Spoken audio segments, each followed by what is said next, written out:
Okay, this is the Baltimore City Council Budget and Appropriations Committee. We're here tonight for legislative oversight, LO 18-0044, update on Baltimore Children and Youth Fund.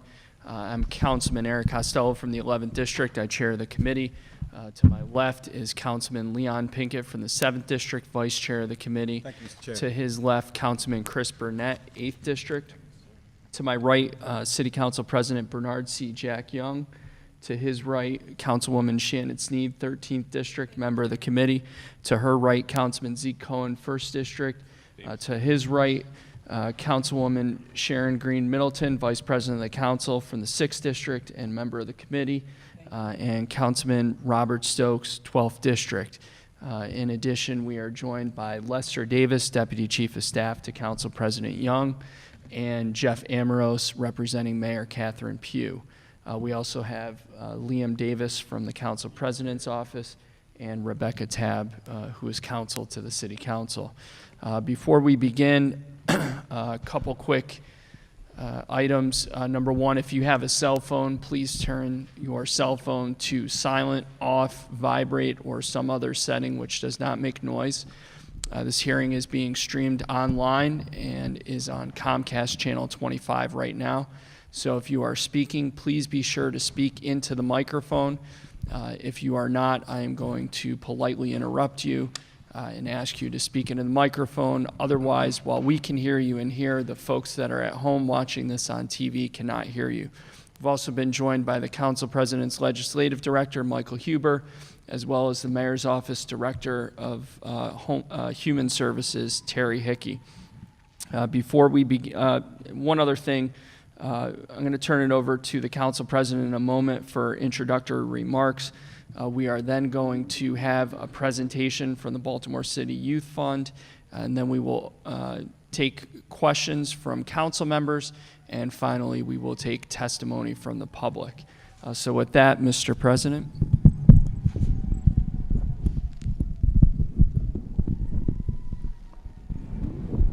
Thank you, Mr. Chair. First of all, I'd like to thank the Baltimore City Youth Fund Committee for the great work that you have done. I know it hasn't been easy. I know there's been a lot of people who felt that they should have gotten grants that haven't gotten them, but I know that you all are going to have sessions to let them know what it was that the reviewers saw that didn't score them high. I think that the work that you have done is just great work, because there's some grassroots organizations that have gotten funds that have never received funds. I know there's been a lot of conversation around certain fiduciary organizations receiving funds, but what people didn't know, they were just the agent for some of those smaller nonprofits who really don't have a 501c3 that was eligible to get this money. So overall, I think y'all have done a splendid job. I know that we want to look at some other processes.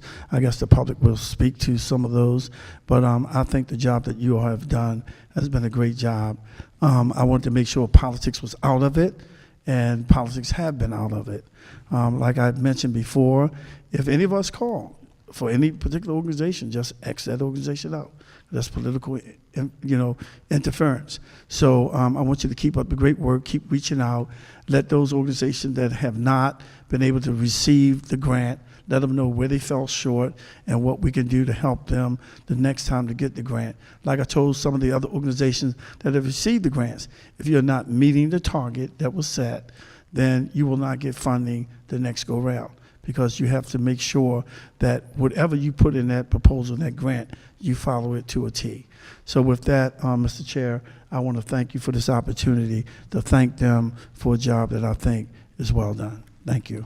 Thank you, Mr. President, and thank you for your leadership on this issue over the past 2 years. With that, I'd like to turn it over to Davon Love and Danielle Terrain. Sorry about that, Danielle. All right. Good evening, Chair, Council.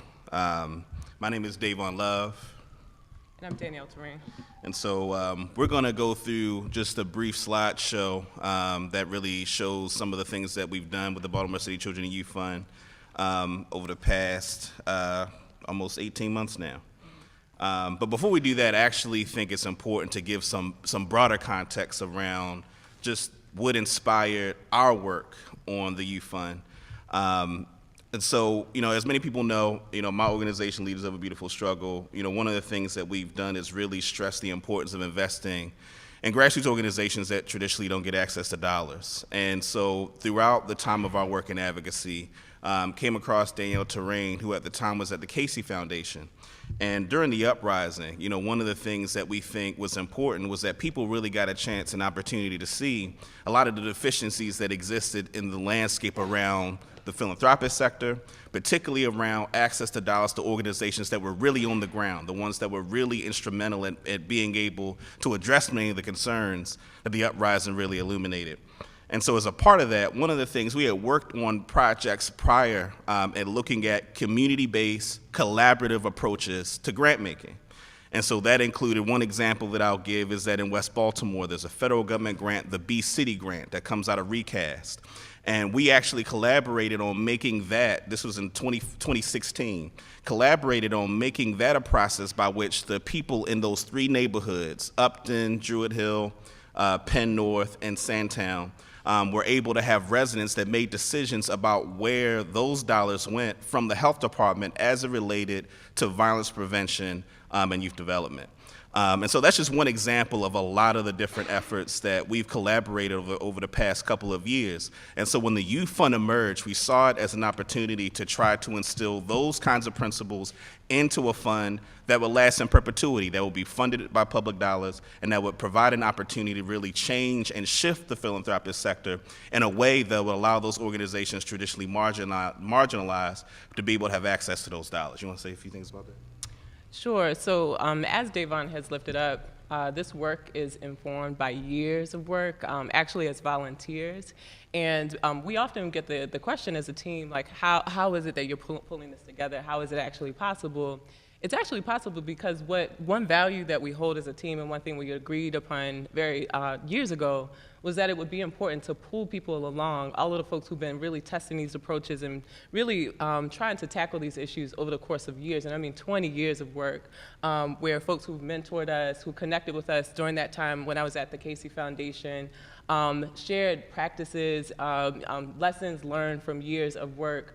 We're pulling all of that together into the work of the Youth Fund, so it's a really important point of context.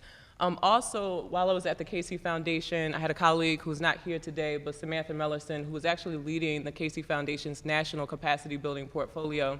What's really important about that is that I was on the place-based team solely focused on investment in Baltimore. As Davon mentioned, we were trying to tackle some issues about access to capital and getting resources deeper into neighborhoods, but it was through that national partnership that we began to explore these issues of technical assistance and capacity building, like how do you actually get more organizations into the position of having the infrastructure and the institutional capacity to not only receive investment, but also sustain themselves over time. So years, again, of work around testing, different relationships with consultants and firms and different organizations, and we're, again, leveraging all of that work to really offer the best of what we have to Baltimore through the Youth Fund. So really important points. All right, so, and then last thing before we jump into the slideshow, one of the things that's also important is really the value of honoring the expertise and brilliance that exists within the community. A lot of times when we think about how to address the problems in Baltimore City, a lot of times there's a tendency to try to look nationally. And while it's important to look nationally to try to find help and resources and ideas, one of the things that for me has been to us, that has been very rewarding about the Youth Fund is that the organizations that have received dollars, as Council President said, that folks never heard of, but it's important that people know that that work is happening. And so we see this in addition to the idea of investing resources in organizations that traditionally don't get dollars to lift up practices that otherwise would not be exposed to the mainstream in the philanthropic sector, so that potentially these are practices that can be replicated in ways that would improve the kinds of service delivery for the entire human social service sector. So what we're going to do this evening is actually walk through a few select slides from a presentation that we actually offer to the larger public via 2 community information sessions. The first session was hosted on the 15th. The next session will actually take place this Saturday from 10 to 12 at the Barkley Elementary School. Encourage folks to come out because this is not only an opportunity for folks to hear an update on the status of the fund, but also some of the background that the team is sharing. But this is also an opportunity for those organizations who were not successfully funded in the first round to receive some cross-cutting feedback about like what we observed through the first round so that they can start thinking early about how to prepare themselves for future grant opportunities. So the slide, there's a lot of information here, and that is actually intentional. This is all about transparency, although we are building an institution, so we are building our capacity to communicate more regularly about this information. But we're going to select a few slides here. So I'm going to jump ahead to slide 2. Just a few notes in terms of what we're going to cover. Actually, I'll jump ahead to slide 3. We'll cover a little bit of an overview of the fund in terms of the work update. We'll talk a little bit about the grant process in terms of overview. Lots of questions out there in terms of how did the review team make its decisions? How was it formed? Was it equitable? What types of considerations were covered in that process? We'll share a little bit about that with you, and we welcome questions about that. We're also going to share a few applicant trends, a few points of data that we think important to kind of push out because it actually dispels some of the myths about who is actually present in the portfolio this year, and also tells a little bit of the story of what we're hoping to accomplish over time. And then we'll talk a lot about process improvements. Again, this is about institution building. A part of the reason why Baltimore lacks a lot of this capacity is that it is difficult to build this type of institution. And so what you'll see is the theme of kind of moving the process while also building the capacity of the institution over time so that it fully realizes the vision of what the fund is supposed to be about in a few years. Thanks for your patience with the clicking. Okay, so on slide 9 of the packet, and for those who are in the audience, you also have access to this on the website. This is actually the team. We get a lot of questions about who's on the team. I've been out in the community and someone told me I wasn't on the team, and I was like, I promise you I am. The beauty of this is that there is a very experienced and committed team of folks working behind the scenes and working very hard to stand this institution up. The team will expand over time, right? So what you actually see in terms of the scale of the team, it's important to note like what the scale of the team was in this first year versus what it will look like over time, because that will tell you a little bit about the level of institutional capacity that will exist. So you actually have Kira Ritter, who is our lead on all things admin and operations. She's been really quarterbacking a lot of the work of the fund around some of the initial grantee onboarding, contracts, admin, that kind of thing. Myself, Danielle Terrain, I lead a lot of the work around grant making and technical assistance. Jonalyn Denlinger, who is also managing a lot of the day-to-day operations in terms of grant making and technical assistance. Kieta and Paige also work very closely with the grantees around grants and contracts administration and also some of the fiscal administration with the grantees. Really unique thing about the fund is that all of those folks that are in the yellow boxes are a member of what we call the one-on-one technical assistance team.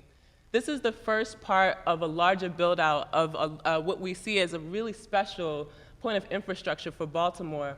All of these folks, so every grantee that has been resourced through the fund actually has access to a fully dedicated consultant that is very experienced in the work of organizational development, planning, partnership development, things like that, to not only help them with some of the short-term work that grantees have to, kind of the hoops that they have to jump through in terms of reporting, things like that, but also to help them to start thinking early about their sustainability and to make sure that they have strong infrastructure in place. So that's what that technical assistance team is. It's also worth noting that we have a ton of other partners who've been supporting this work, also initiative advisors, and a ton of volunteers and community partners that we weren't able to list here that have supported this work over time. Anything else you want to say about that? So moving to slide 10, in terms of the work and focus of the fund, as Davon lifted up and as all of you know, this is really about essentially leveling the playing field in Baltimore. This is actually a national issue. When we actually look at the racial and ethnic composition of the social sector, the nonprofit sector, we also look at data around who's present in the sector in terms of leadership, even in terms of gender and things like that. We see a really gross disparity in terms of access at the leadership level, like who's getting resourced for this work, who's recognized for the work of serving children and young people. The work of the Baltimore Children and Youth Fund is really about thinking locally about like how to actually strengthen the local ecosystem of children and youth serving programs by figuring out how to drive public capital deeper into neighborhoods to really reach those folks who are working most closely with young people. What we learned in the wake of the uprising was that for all of the good work that we are doing as a sector, there is so much more that we need to do to really reach our young people and make sure that they're getting access to what they need. So if you work backward from that desired result, you see all of the different, what we call our core strategies, but also the core components of the work of the Youth Fund. So starting from the left, you see a really strong emphasis on youth, community, and stakeholder engagement. So we started this first year with community design sessions. We'll continue this element of participatory planning throughout the work of the fund. Also data access and data review of disaggregated data, thinking about issues of race, ethnicity, gender, class, geography as we're making decisions. That's also a large point of the focus for the fund, although that is a level of capacity locally that we and other partners recognize is grossly underdeveloped. It's not easy to really access good information about who's doing what around the city and who's doing what well in service of our young people. And so this is something that we all need to talk about in terms of how to build sustainable infrastructure locally to capture that kind of information so that all decision makers have good information to rely on to make their decisions, not just the Youth Fund. Out of that, we are committed to really identifying that where the gaps and opportunities for aligned or targeted investment are. This is really important because we often get the question of, okay, so is the Youth Fund about duplicating what already exists in terms of local institutional capacity? It is not. It is about really thinking strategically about where the gaps are locally and leveraging public capital and hopefully over time other forms of capital to really close those gaps. So it's about taking on a targeted approach and really thinking about how to do that in complement with other existing institutions. So other organizations such as Baltimore's Promise, other foundations have been stepping forward to say, in the future of the fund, we really want to think about how to partner. Also, we've had a lot of local foundations also say, we're interested in learning from the information you've even captured through the community design sessions. We're not built to be able to do that level of engagement. So could you tell us what folks are saying about where the needs are? So that's what that's really about. So then you see in those blue boxes the focus on equitable investment approaches. That means really thinking about how we invest, the processes by which we invest, and also the infrastructure needed to support that. Targeted capacity building and technical assistance, again, not just focusing on pushing capital out, but making sure organizations actually have the capacity to receive that capital and sustain themselves over time. Information sharing and awareness building is a big one, as you saw in this first year, even as we're trying to get off the ground. This issue around how to get information out there in real time in a way that is trusted is a big challenge locally, and so we're very committed to the work of figuring out how to get information to folks so that they can participate in the decision-making of the fund, but also aware of different opportunities. And then building connections between communities in the philanthropic sector. What we understand is that there's a deep disconnect right now between the sector and folks on the ground, and we're committed to that relationship building. We also saw in the first year a lot of examples of a lot of duplication or folks just not knowing about all of the good work that's happening or ways that we can really work together to serve our young people. And so we're committed to that work in partnership with others as well. Anything you want to add there? All right, so before we get directly into just some of the specifics about what happened during the first grant cycle, just want to recap for you all what has happened since the launch of the Youth Fund, just so that everyone's clear and up to speed on what we'll present later. So the MOU was signed in February of 2018, so we started our work in March of 2018. In March and April, we convened 6 community design sessions, as Danielle mentioned earlier. These were sessions around the city where folks from the community were able to provide feedback for what they wanted the youth fund to look like. So in addition to conversations that people had at each table, there was also an opportunity for people to write up their feedback. There were specific questions that were targeted at practitioners, at young people, at parents, at community members. And so the idea was to develop and to get the kind of data that would inform the approach of the youth fund. And so as a result of those community design sessions, we compiled about 1,200 data points that we then had to synthesize in the development of some core priorities. What then happened in May was that there was something that we called Data Day. Data Day was a day where young people with allied adults looked at the priorities that came out of the community design session data points that I just mentioned. And they actually got together and ranked in terms of importance, what issues were important to them. That process then led to the development of the RFP. So the RFP that eventually came out that had the 3 categories: strengthening the village, youth leadership, and the third one was around economic opportunities. That was distilling the priorities that came out as a result of the outcome of Data Day that young people were able to be a part of and organizing what the priorities were. So that led directly into what ended up being an RFP. What happened simultaneously during that time period was the release of the request for grant reviewers. And so there were about 170 people that applied to be grant reviewers. I'll talk a little bit more about the grant in depth about the grant review process in a second. But so that process of releasing the RFP for grant reviewers came out simultaneously. And then there was a process for which the grant review team did its work. There was also a call for technical assistance providers. So all these things were happening simultaneously. And in fact, one of the things we want to really impress upon the council is that it's actually very unprecedented that you have the team, the size of that this team was, being able to do all of those things simultaneously that led to the outcome of actually having 84 grantees that are currently under the Baltimore City Children and Youth Fund. So I just really wanted us to make sure that everyone understood that that was the level of work that went into getting us where we are right now.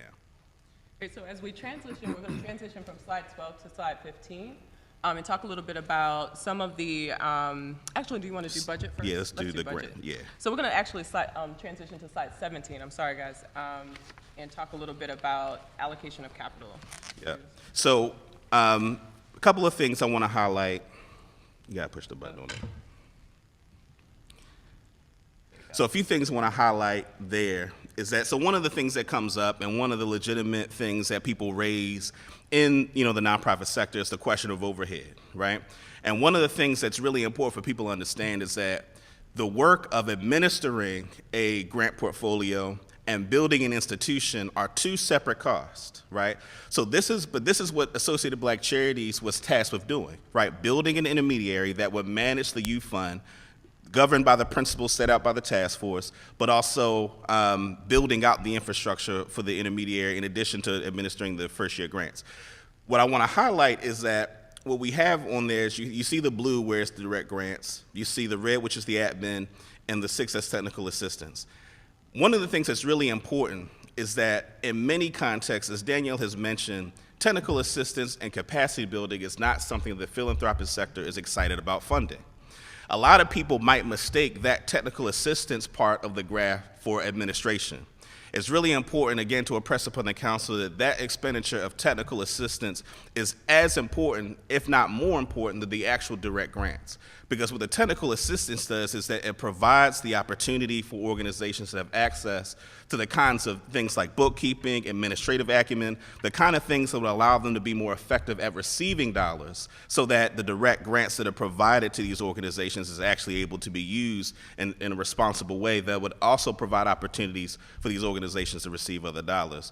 Also, what I like to do is, so Kira, as mentioned as part of the leadership team, one of the issues that came up was the issue of insurance, right? So when thinking about how to match grassroots organizations, with the level of insurance that often qualifies people for being able to receive larger amounts of dollars, that's actually been something that's been a challenge with the Youth Fund. And we think it's important for people to get a sense of what that challenge was in order to think collaboratively about how in the future are we able to make sure that grassroots organizations are able to have access to those kinds of insurances, be able to do whatever potential legislative fixes may be necessary to help look at how to get those organizations access to greater levels of the kinds of insurance necessary when you're dealing with young people. So Kira, do you want to say a little bit about the issue of insurance of some of the grantees in the Youth Fund portfolio? Sure. Good evening, everyone.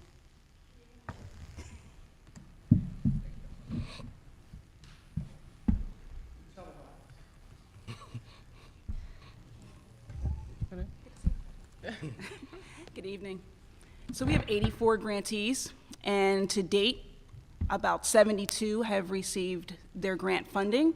Those that remain most likely have had issues with their insurance, whether it be their fiscal sponsor didn't have the level of insurance they need, and the grantee is trying to understand the difference between what the fiscal sponsor has and what they need, or in many cases, really there were smaller organizations, in some cases slightly larger organizations, that simply didn't have in their original policy abuse and molestation insurance, some of the things that traditionally you would have as a youth-serving organization. So we're having the conversation of, number one, this is what's required for the Youth Fund, but number two, through technical assistance, let's talk about risk management.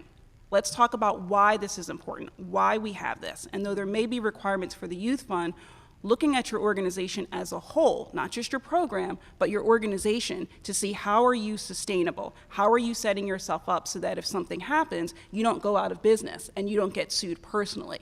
So like I said, we have about 12 organizations, 6 of which we expect to be done with in about 10 days, that they'll go through and they'll complete the process with a vendor that understands the work that we're doing and is working with some underwriters that understand youth-serving organizations. And then we still have a few more that unfortunately we are having to work through their fiscal sponsor, and that's another issue that we're working on within the Youth Fund, is explaining the difference to fiscal sponsors between Model A and Model C. There are some fiscal sponsors that think they're just a pass-through and they don't need to provide any services, whereas the grantee believes that they're going to get insurance, that they're going to get technical assistance, that they're going to get the administrative support that they may not have in their institution, and helping make sure that everybody's on the same page. Yep, and I just want to say related to that, as we look forward, we'll talk a little bit about some of the adjustments, the process adjustments that are being made for year 2. But one really important point as we think about this issue of insurance, which is it's not sexy. People don't like to talk about this part of the work, but it has been such a critical part of our focus to date, because one, we see that there is such a need for education. Even the conversation around insurance and why these things are needed are like sometimes tough conversations, right? Even personally, like we've had conversations with grantees that really struggle with this. But then professionally within their organizational context had never considered that they need to have these types of things to safeguard themselves. But then also just reinforcing that the fund is about systems change, right? So part of the work that the team is doing right now, but also we hope to invite others into, is the work of actually finding vendors and companies that will insure these organizations. We believe that a lot of what these organizations are facing bump up against issues of race and class and place, and like even the types of approaches that they're picking up as grassroots programs. So this, again, I just want to flag that as a much larger conversation about what it actually takes to do this work, because so much of what the fund is about imparting these lessons to others so that we can really think about not just access to capital within the context of the fund, but also other contexts as well. All right, so I want to talk about the grant review process. And this is, so I want to start with this picture. I really like this picture. This is the picture of the grant review team plus the core Baltimore City Children and Youth Fund team. I think it's important to put a name and face to the people that were part of making these decisions, because I think a part of the objective of the Youth Fund is to change the way in which the professionalization of the nonprofit sector makes it so that people that are just regular, everyday folks from different walks of life don't get the opportunity to be a part of the process of making decisions about the organizations that serve their young people. And so for me, it's really refreshing to be a part of a process by which, again, you had people from a variety of different walks of life, representative of the demographics of the city, in a way to be able to have what ended up being really rich conversations, really rich conversations about, some of the issues that young people face and about how certain programs actually are able to effectively deal with those concerns. So as I mentioned, there were 170 folks that applied. The team of the grant reviewers ended up being 24 folks from Baltimore City from a variety of different backgrounds. We made sure to look at geography, age, race, gender, as well as their work, youth programming experiences. I mean, it was really interesting to have young people in the room who had been participants in youth programs to provide that perspective as they were reviewing a lot of the grants that were before them. Next one. And so that's just a look at some of the general demographics. One of the things that actually was really interesting, so this actually deals with age and race and ethnicity. So the age was pretty spread out. What's really important to note is that if I'm not mistaken, the majority of the grant reviewers were 30 years old and younger. And so just about more than half. And we think that's important. We think that's an important value of the Youth Fund. It really provides an opportunity, not just because when we say youth, I think it's important to put in context. You're talking about some of them that are recipients of programming, but others who are people who, may have been recipients of programming, years earlier and now are just beginning their professional experience that are able to participate in the process of grant deliberation. But again, the spread of age, the diversity of age was there. Also, if you look at the race and ethnicity, it's representative of the city. Go to the next slide. If you look at geography, I'll come back to gender. If we look at geography, one of the things that was actually really interesting was that most of the requests that we got for grant reviewers came from Northeast Baltimore. We're not sure exactly why, what the rationale was for that. And so one of the things that we did in trying to vet the grant reviewers was making sure that there wasn't so much overrepresentation. Now, one of the things that we did talk about as a team was that South Baltimore wasn't as represented in the grant review team as we would have liked to. So that's one of the things we'll talk about later in terms of places of improvement is making sure that we do even more than we did to make sure there's geographic diversity. In terms of gender, fairly uncontroversial. We have mostly women that participated on the grant review team. And so one gender nonconforming person.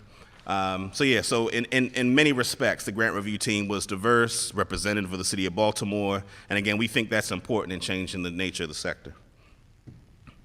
And so in terms of some of the responsibilities of the grant review team, and let me actually bring up two facts that aren't on this slide, but are important, I think, for you all to know.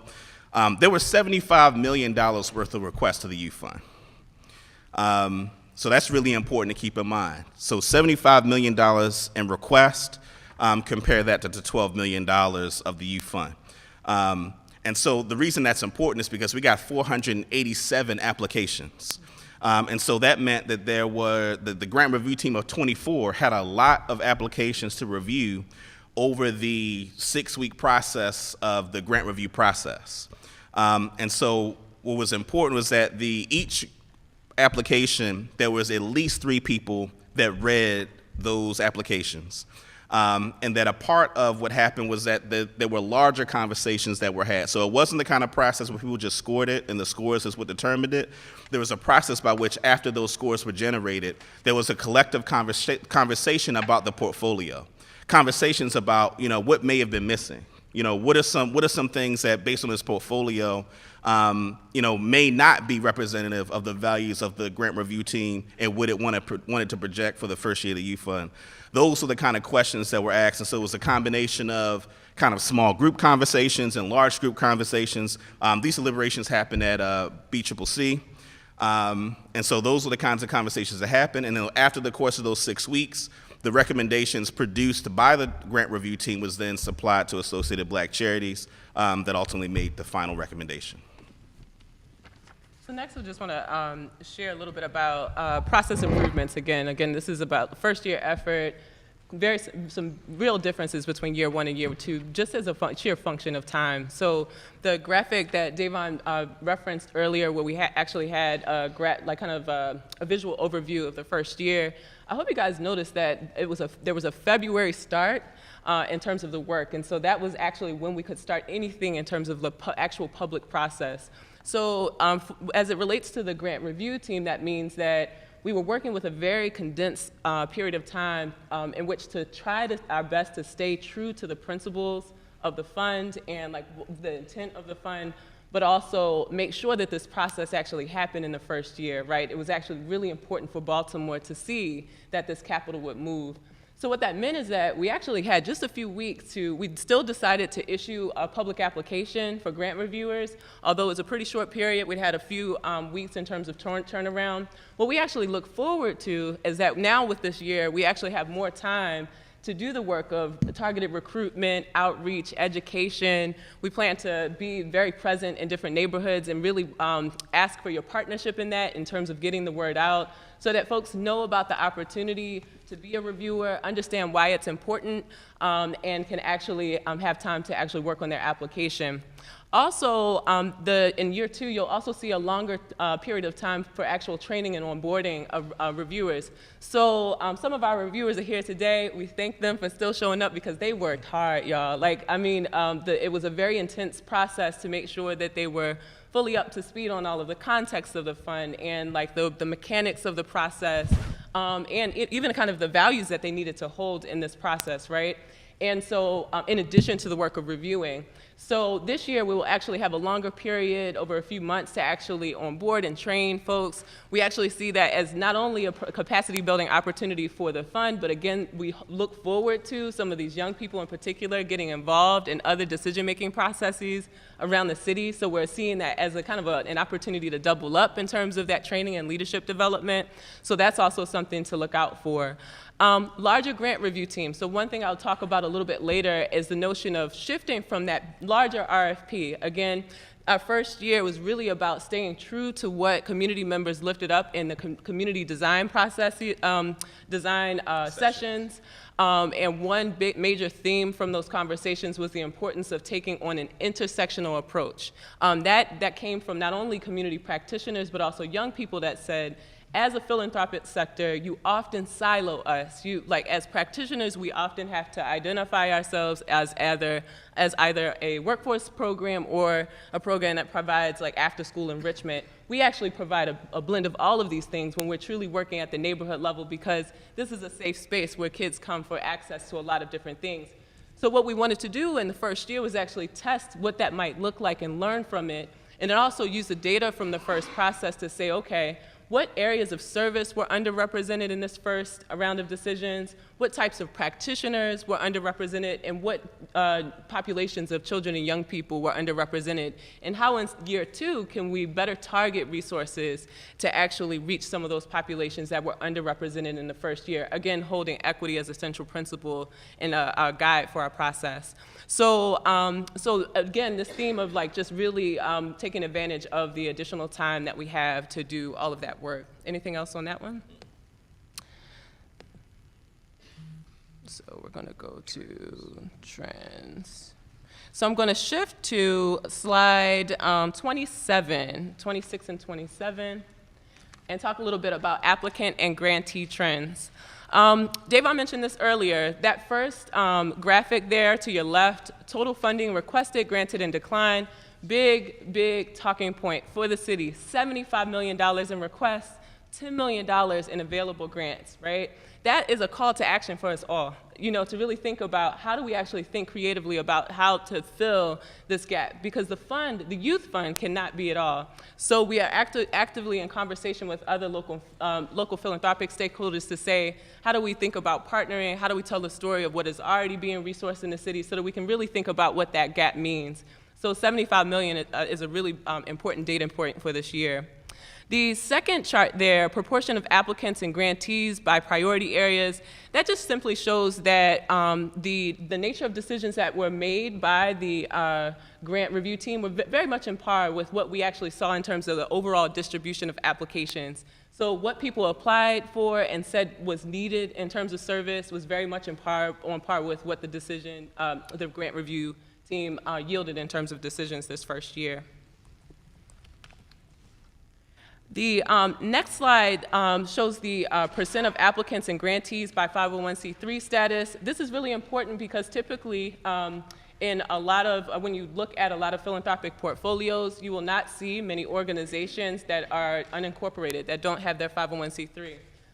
In this year, the percentage of organizations that either worked with a fiscal agent or did not have a 501c3 at the point of being awarded and were supported and actually being matched or linked with a fiscal sponsor, that's significant because in that percentage or that population of organizations, that's where you have a lot of your mom and pops, folks who have been doing years of great work but have never had the opportunity to really formally incorporate themselves. So that's an important point here. Hold on one second, guys. My slides just, there you go.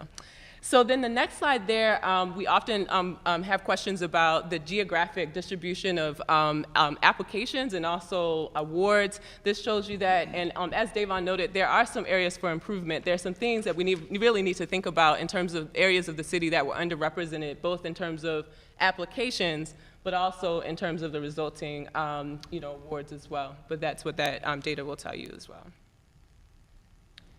This next slide is pretty significant because what it does is it shows preliminary data. So we're actually in the process of collecting what we call workforce composition surveys from each of our grantees.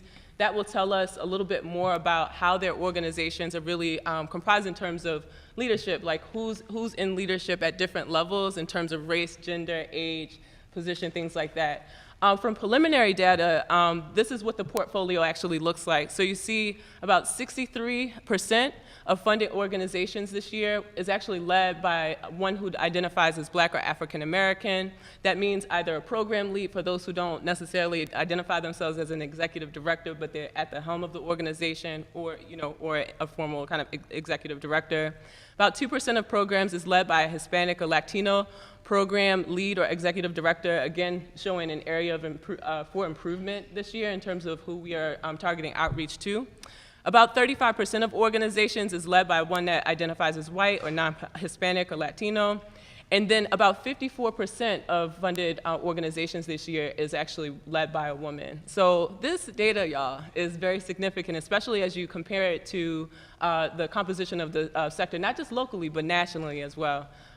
So we just wanted to share that with you guys in this first year. So what I'm going to do is actually hop back a little bit and talk about process and improvement. So if you could go to slide 15 in this chart. So on slide 15, we just provided a high-level overview of some of the core shifts that you will see between year one and year two. Hopefully this answers a lot of the questions that are out there about what this year will kind of look like and what the team is working on.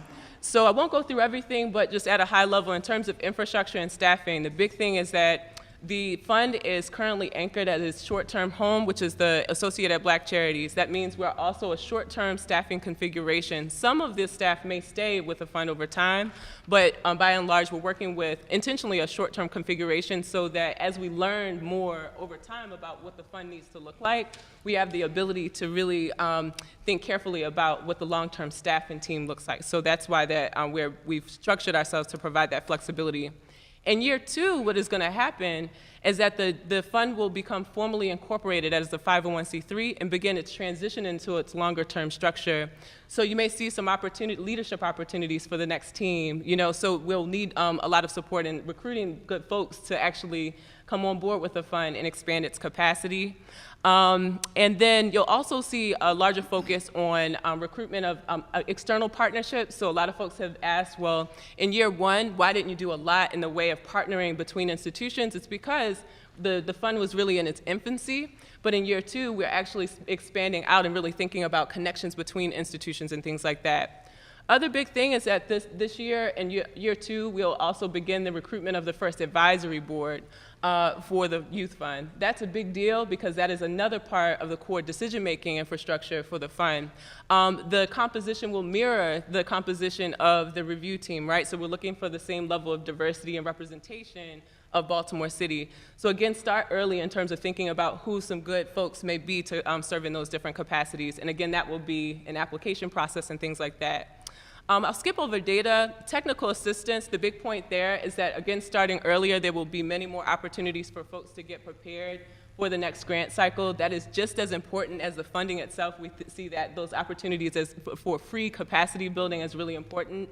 We were surprised this year to see who showed up for some of the technical assistance opportunities and who did not.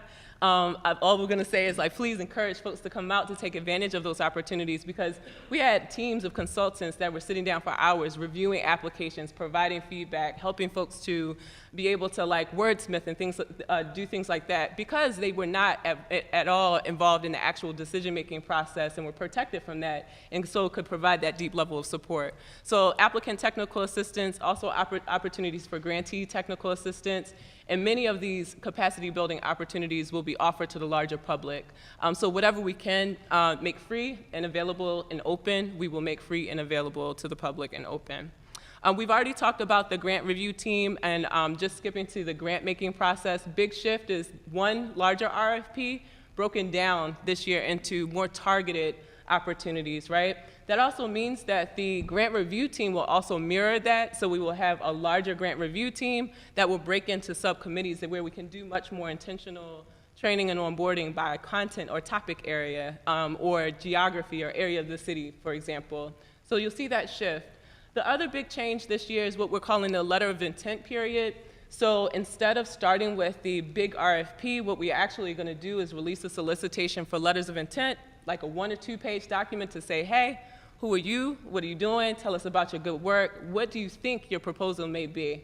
This is an intentional opportunity for us as a team to get a little more insight into who may need help, to quite honestly, through the application process, who may be doing good work but may have never, participated in a process like this. This gives us a little bit more lead time. The other big shift is that we will also publicly post the list of those who submit a letter of intent, so that the public, all prospective applicants, can actually see who else is applying.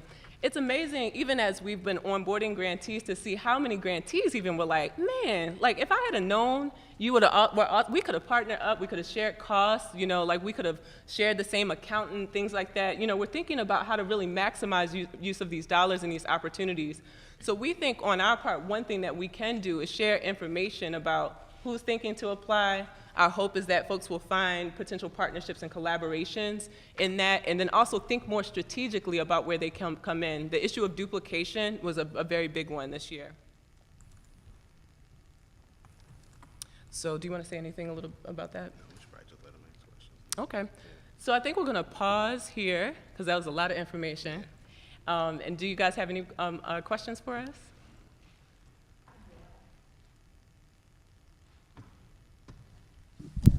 Or I got President, then Pinkett, then Sneed. Mr. President, you have anything? Councilman Pinkett. Thank you, Mr. Chair.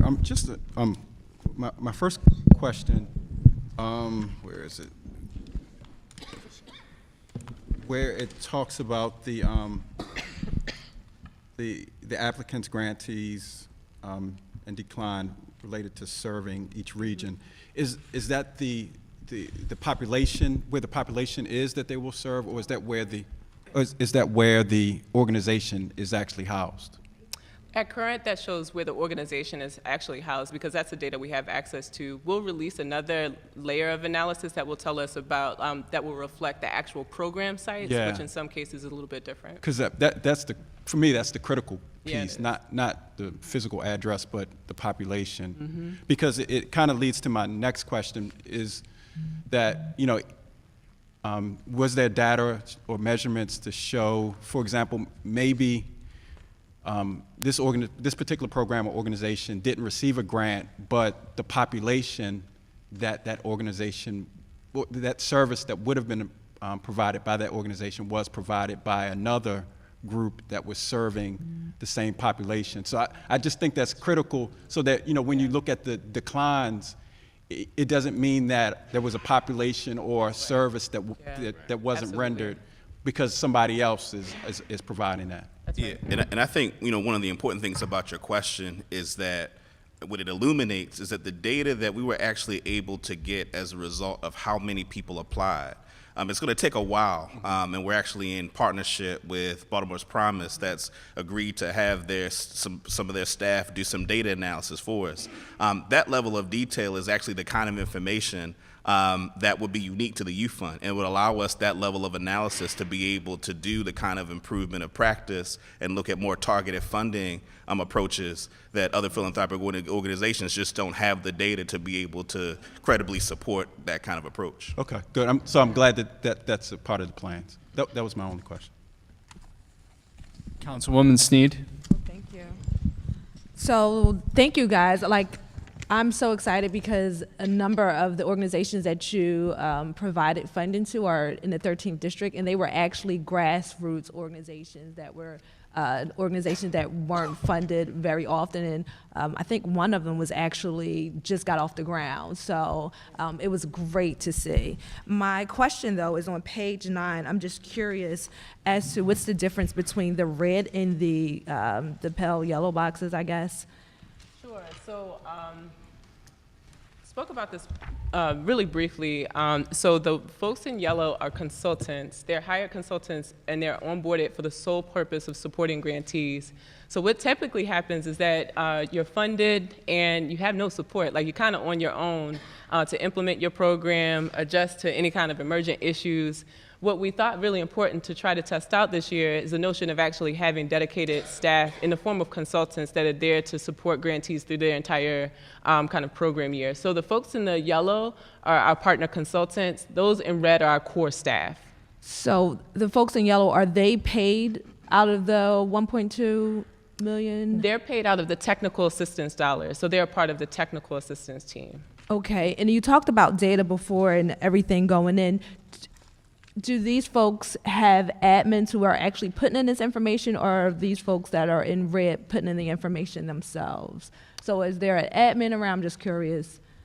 When you say put in information, you mean about like the services that Do they're they providing? have assistants?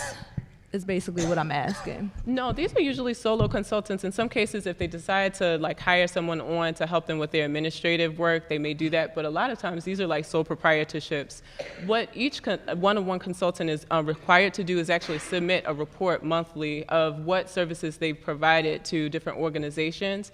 And then throughout the year, we're also doing periodic assessments with the grantees to also gauge the quality of service as well. So data is also being tracked that way.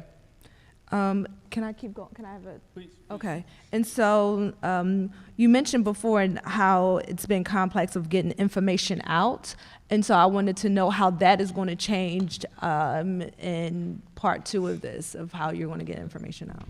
Yep. So a part of the team that's not reflected on this chart, the communications team. So Jamie Wooten of Kinetics, his firm has been was used to do a lot of the graphic design, a lot of the communications. The thing that made it difficult in year 1, and this is something that Danielle mentioned earlier, we formally were only able to get started in February of 2018. Which meant, and then we had to get started doing the community design sessions, the day-to-day, we had to do all those things.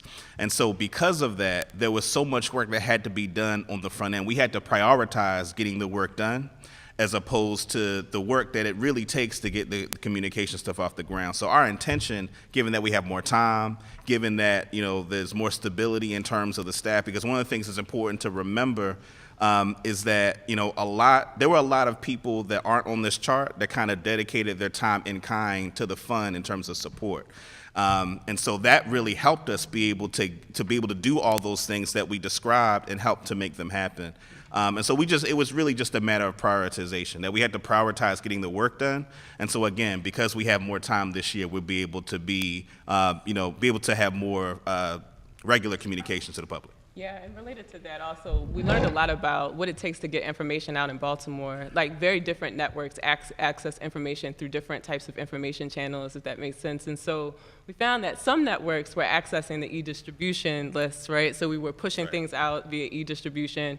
But if we were in some community spaces, folks were not necessarily accessing that, and it was much more important for us to have the capacity to go to them, to the association meetings and things like that, to share information. So one big shift this year is actually in terms of expanding this team, and Davon mentioned like folks who are volunteering, is that actually building a team of folks who can kind of hit the ground, to be honest, to get information out into different neighborhoods and to different folks. And then also to do the work of translation. I mean, we are working with public funds, and so things can sometimes be intimidating in terms of all the requirements and everything. And so sometimes it really takes the right messenger to like really share the information and break it down in a way that folks can actually receive. So it's a combination of strengthening some of those elements of infrastructure, improving use of like the e-distribution lists and the websites and social media, while also having like more folks on the team that can actually have that on-the-ground presence. And I want to say one more thing about that, actually, that's really important. It's something that we actually talk about a lot. So one of the things that's really important about the Youth Fund is that most of the folks that have been leading the work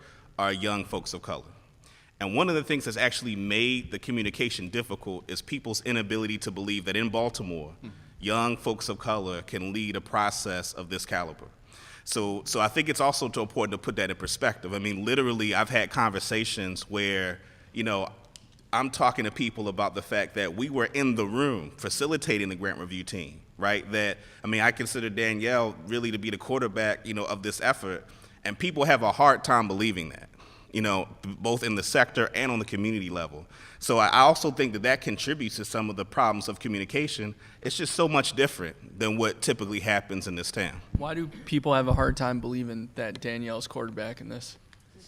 I mean, to be honest, I mean, it's no different from what I experience in the larger sector. It's like when you think about who's typically at the helm of a philanthropic institution, they don't look like me, right? Like they look like you, Eric, you know, that kind of thing, and that is a large part of it. You seem extremely capable and competent. Oh, thank you. Also, it's a very different way of work, and so that's what Davon is really lifting up. Like in the early days, we started as volunteers, y'all. Like then that's important part of the story, and we intentionally did not name certain positions and things like that because we actually thought it was really important that we work in partnerships. So those of us who are working in the sector, we understood like what it means to build something like this, so we started planning years ago.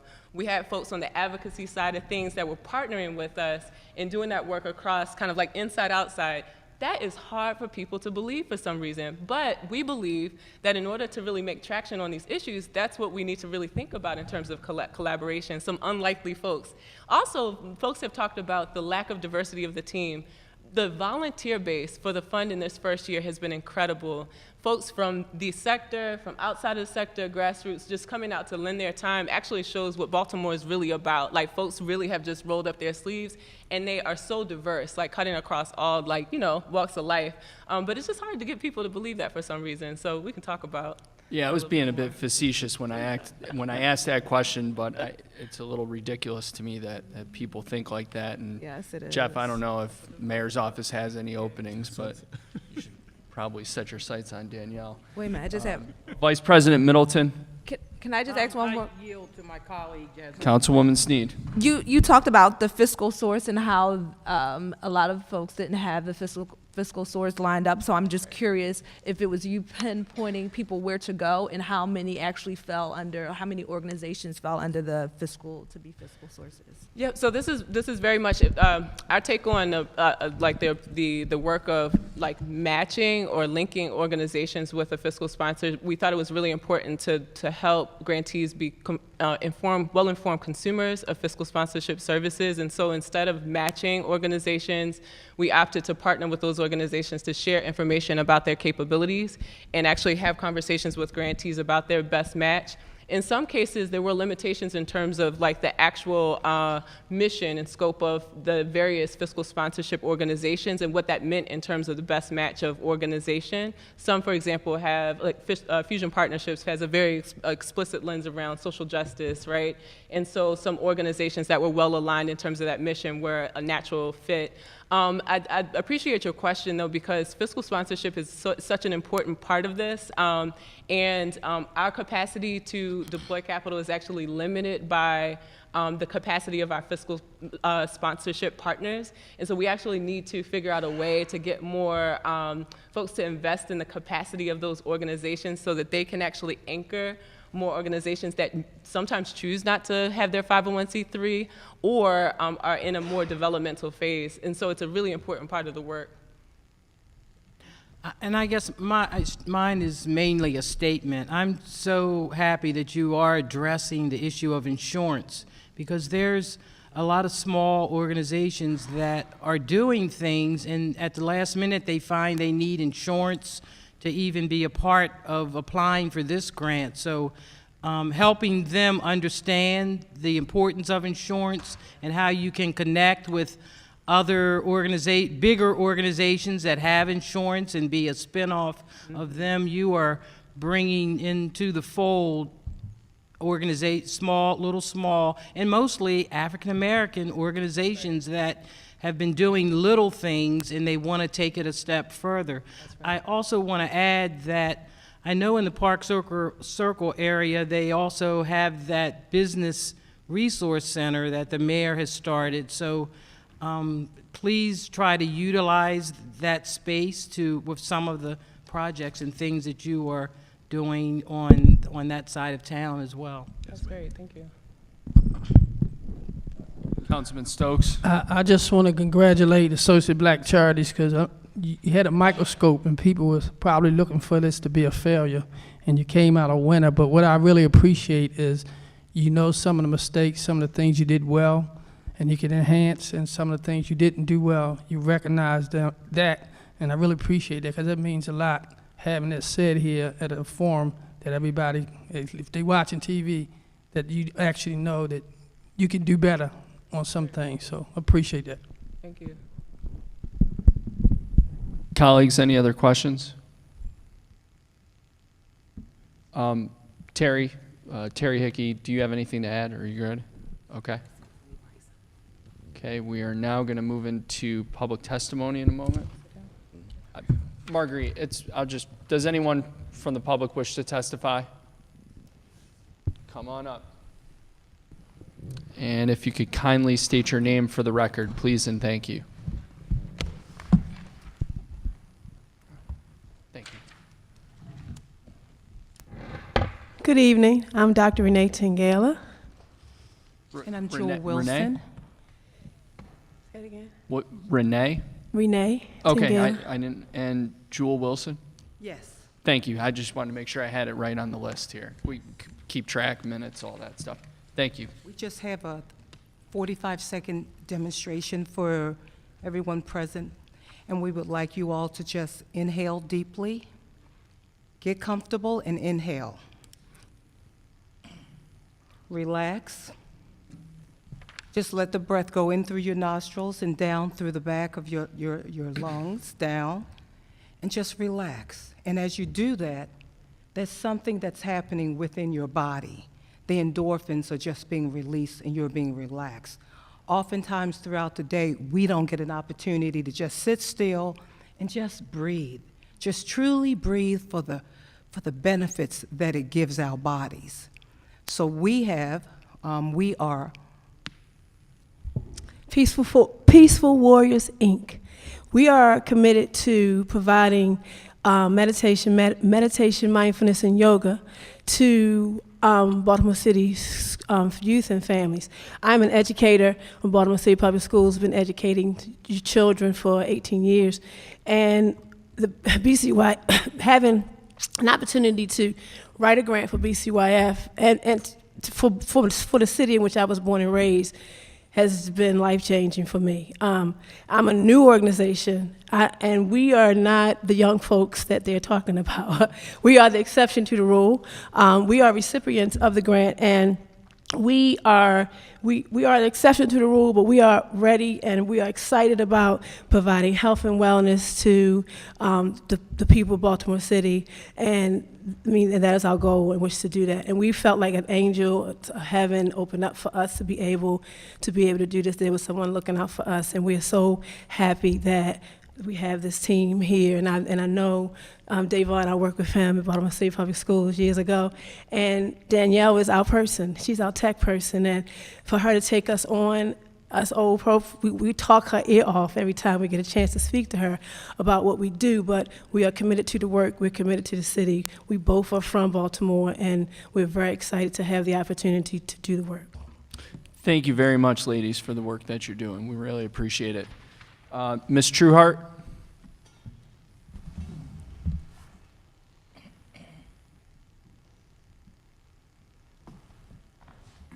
We haven't seen you in a while. How are you doing? Happy New Year. Same to you. Thank you. All right. Baltimore Children and Youth Fund. Great initiative. I'm proud that I vested some of my time in the early stages to help frame this initiative. And I am here now because after any new initiative, there ought to be an assessment as to whether or not that initiative met the stated objectives. And there ought to be a thoughtful process around that assessment. And the reason I reached out initially about this was to ensure that we got an opportunity to have a thoughtful, community-led assessment of what happened the first year.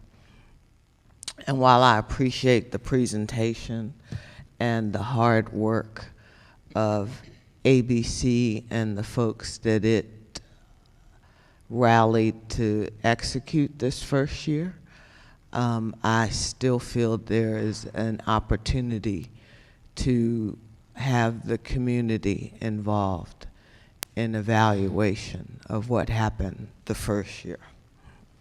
So I'm hopeful that what will come out of this hearing is a decision to stand up some sort of community oversight of what went on and what is planned to happen in the future. I appreciate a lot of the thoughtfulness that went into this presentation, because as I was listening, I heard a lot in terms of lessons learned by this group and what they felt they could do better. And I'm thankful for that. I'm thankful that they heard some of the folks who came forward to express their desires to see this as an iterative process that continues to mature and grow. And I won't call them deficiencies in the first year. I'll call them opportunities to do better. And there are quite a few of them that I see. And I had a brief opportunity to share some of them with both Danielle and Davon. I am hopeful for the future in my hometown, as always. I want to get more young people involved in the things that are important in this city, and in particular our children. And one of the things I continue to be disappointed about is the fact that we need to have more quantitative data around what our children need, what they lack, and then correlating that to how we're going to make investments. And there was a brief mention of it in this presentation, but I am of the opinion that we need a focused data collection and presentation process that identifies who the target is in this investment, and truly understanding the needs of that population. This fund is a small fund. It's gonna grow because Baltimore is gonna get healthier over time, but it's still not the equivalent of the amount of money that we need to service our children and youth. So I'm thankful we're at 10 million, 10.8, and we spent it, I think, well. But was it really focused? And did we really reach the young people that we were intending it to reach? And again, there was mention in the presentation that they're gonna look and evaluate and assess where the funds went. I'd like to make sure that's a priority. And I'd like to make sure that that some of this money is truly spent on building the infrastructure that we need to support those young people. I absolutely am going to stand here and say, I want data. I want to know about them. I want to know what their needs are. And if we're not achieving solutions that meet the needs of those young people once we collect this data, and I know it's going to be hard, but we got to start. We can't just sit here and keep throwing darts at nothing. I want darts to be targeted. And so if that means that we need to take a chunk of this money and contract out the analytics around identifying who and what, let's do that. I truly want a community oversight team to be put in place. And I saw a mention of some advisory board. I don't know what that means, but everything in this city I want to have more community oversight of, whether it's the police department, whether it's the school board, or whether it's the Baltimore Children and Youth Fund. I want community people involved. And I don't want high-paid consultants and advisors to be taking on the role that we as stakeholders need to be taking on. And I know of a lot of community vested stakeholders who are willing to serve in that role. I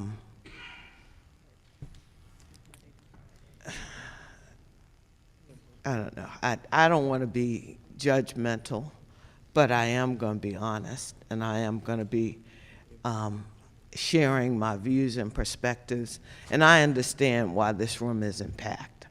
I don't like it, but I understand. There are a lot of people who don't want to come forward and express their displeasure, their disappointments, and their lack of trust and faith in what has been put in place. And there's only one way to solve that: get them more involved. And I hope you're listening, Mr. Chair. I hope you will make some recommendations as a result of what you heard this evening, and that we can move forward in a smart way. I appreciate that they have evaluated what they've done, and that's good, but you need some outside eyes to look at what was done, and then propose next steps. Thank you. Thank you. Anyone else from the public who wishes to testify? Actually, Stephanie, if you can hang on a second. No, gotta go back. Davon? Yeah, so as Ms. Drew Hart mentioned, we did have a brief conversation with her about some of her concerns. Two things I'll say in response, and of course this is going to be an ongoing dialogue.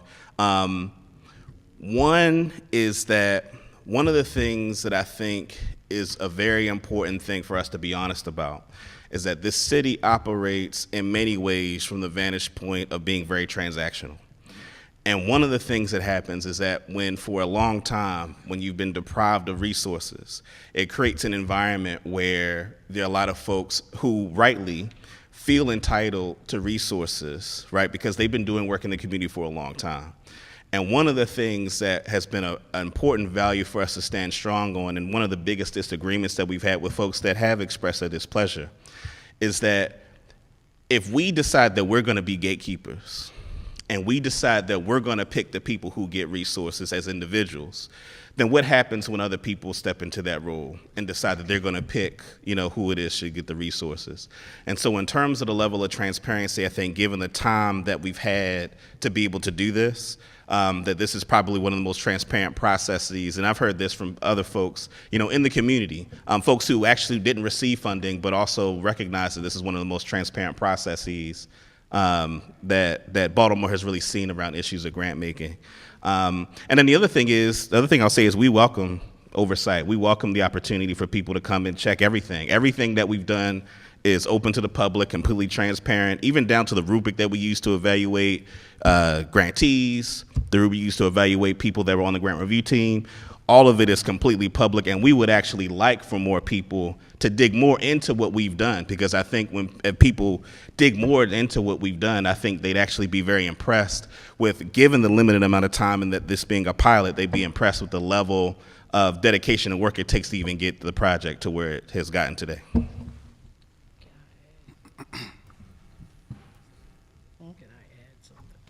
Okay, and one thing to add, the fund is subject to audit by the Department of Audits within the city. But I would agree with you, this has been extremely transparent to the point that it's been burdensome in a sense. And that's not necessarily a bad thing, but it's something new and need to make sure the money's being spent the right way. So I would commend you for that level of transparency, which we don't often see. Stephanie? I'd just like to add a comment. I've seen you work in some of the communities and really engage with your initiatives, and this is a good beginning. And as some of these organizations come back and reapply, because you got to apply every year, and when they come back again, they're going to have to submit to you data, and it's going to get harder each time, and then you're accumulating this data, so it's definitely a beginning start. And as far as the data, I'm sure that that's a priority. So again, I commend you with the beginning and the start and just listening to the community, and I see that it is a full community process. And you're, involved not just with the organizations that want to apply, you're involved with the leaders of the community. You're involved with the churches. You reach out to every aspect within that community. Thank you. Thank you, Councilwoman. Stephanie? Hi, good evening, everybody. Stephanie Murdoch here, president of the Skate Park of Baltimore. As many of you know, I am a city employee, but I'm here tonight with my president's hat on, or helmet, should I say. We are a nonprofit that is dedicated to building public concrete skate parks here in the city of Baltimore. And I'm here just with a few comments, certainly not any sour grapes. We did apply for the funding last year, and we didn't receive it, but after 10 years of advocacy, you know very well that you don't get every grant that you apply for. So I just had some suggestions. Myself and members of my board went out to to the community meetings over the 2 years as the program really began to develop, and we always came with the same message. This fund should not just be about programs. It should be about places. It should not just be about services. It should be about spaces. So our nonprofit, we, with the partnership with the City of Baltimore, built a public concrete skate park that's used 365 days a year, sun up to sundown. And that snow that we had a few days ago, that was the only facility I can guarantee where the users, the kids, went out and dug the entire park out because they were so excited to skate it. So this is a safe place where they can go and recreate, be around their peers, and it doesn't necessarily have structured activities all of the time, but there is a really great importance in making sure that there are safe facilities available for our young people. The budget for recreation and parks has been pretty stagnant for the past quarter century. This year, it'll probably be around $50 million. Our budget for the police department will probably be around $500 million. And as I've heard Councilman Henry say in the past, we're funding things on the back end where the police department are picking up these kids that should have been caught by our facilities and our recreation and parks program. So that being said, just 2 small suggestions, places and spaces, and also the notification process. Myself and other nonprofits that applied, we found out that we didn't receive funding through a press release, so it would have been nice to have communication prior to that, so that we know. It's never fun to find out through a press release. And then also, I know that there's going to be opportunities to hear back on some of the applications who weren't funded and get some of that technical assistance. But so far, we haven't heard from anybody. And, I think most times you don't get a grant and you never find out why, because that's not how many foundations and grantors work. But this is a very unique program, and the fact that there is technical assistance available, I would just encourage you to reach out to all of those folks that applied. And then finally, I would like to know more about the breakdown of and the actual details of some of the different projects that were funded and some of the programs were funded, just to get a better sense of who's doing what out there.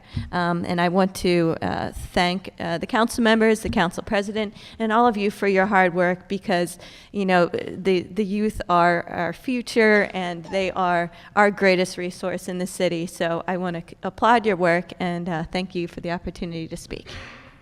Thank you, Stephanie. Anyone else? Daniel?